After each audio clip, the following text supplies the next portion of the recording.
How many people have to die? How many times do we have to have this conversation? When will enough be enough? Something has to give. Joining me now is Councilman Rockman Johnson.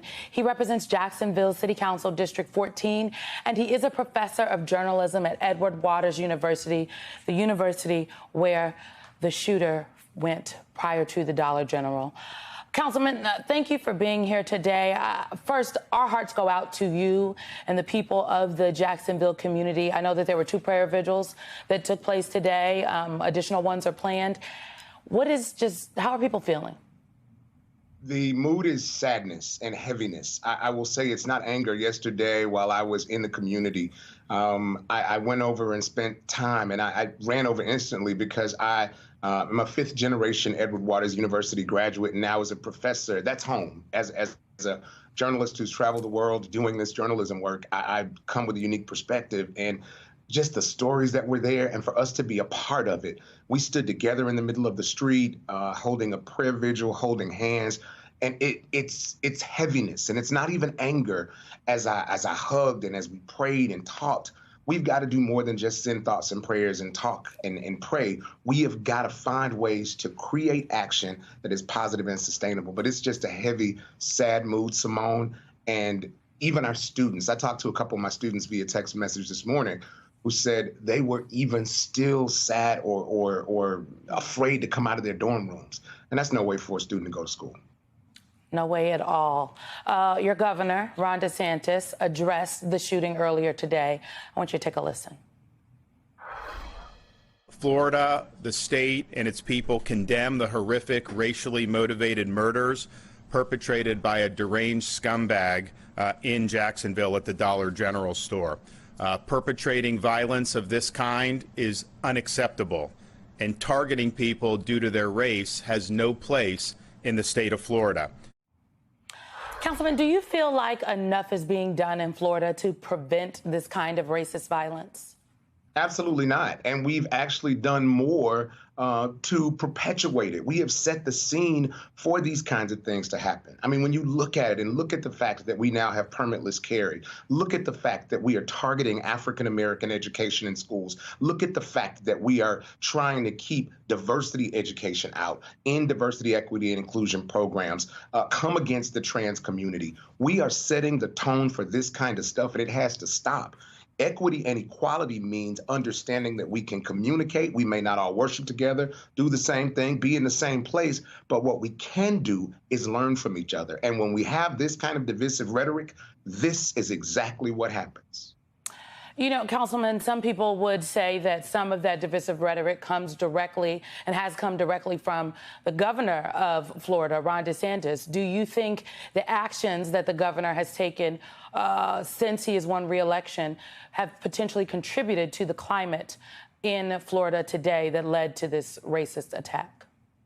I believe that it is a culmination of all kinds of efforts. I'm not going to say that it stops only at the governor. While some of the things that the governor has done and the administration has done when it comes to education, even union busting in this climate has caused temperatures to flare. But I'm saying that it takes people from all sides of the equation. While the governor has done some things that I personally don't agree with, what we need to do is look at all facets of it. What are our local communities doing? Why are our school board members being targeted? We need to make sure that we are putting people in elected office who are using emotional intelligence to make decisions and not some aspiration to a higher office. We've got work to do, but if we sit there and dig our heels in the sand and go to our corners, absolutely nothing gets done. So it's coming from the highest offices, but these are seeds that have been planted, not right now. These seeds have been planted for a while, but now we see what happens when those seeds bear fruit. You know, and let's talk about the gunman. We will not be using his name on this program today, but the gunman in this shooting appears to have purchased his weapons legally. He didn't have a criminal record, but he was held on the Baker Act for 72 hours for mental evaluation back in 2017. Now, the sheriff says even though his racist manifesto read like the diary of a madman, the gunman definitely knew what he was doing. I want to play this for you. We have to stop people that have bad intentions. The story is always about guns. The people are bad. This guy's a bad guy. If I could take my gun off right now and I lay it on this counter, nothing will happen. It'll sit there. But as soon as a wicked person grabs a hold of that handgun and starts shooting people with it, there's the problem. The problem is the individual. Now, guns are a tool that people use to do horrible things. Councilman, how do you see the sheriff's comments there? Because some could argue that this isn't just about mental health. This is also about hate. And yes, and still it is also about guns. Absolutely, it's about hate. And I have to, in that space, agree with the sheriff. Guns don't kill people. Stupid people with guns kill people. But when you give stupid people access to guns, people die. So while one is not exactly moving and motivating for the other, we still got to look at the space of what's happening. And Florida literally just weeks ago instituted a permitless carry law, which means that people can have no permit and get a gun, which essentially makes every gun you have legal.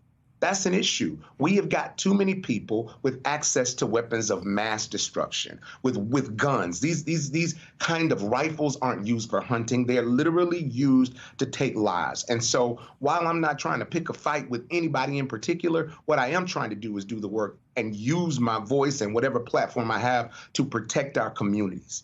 Our kids are hurting right now. I was on the phone earlier with the National Association of Black Psychologists. I've been reaching out to my friends in academia who are also academics, who are psychologists, trying to get help for our community, because you got kids that don't want to come outside. You got people that are saying, well, we need to go back and retaliate. There are so many things that are happening here. And at the end of the day, it's because we are giving people access. And that is what we have to stop. It's, yes, about education, but it's also about limiting access. So when there are people who have mental issues, that we are ensured they do not have access to do something that's heinous. You know, you make a very good point here. So I guess my last question for you would be, what is your biggest concern as the community moves forward? Because many local leaders, such as yourself, have been speaking out.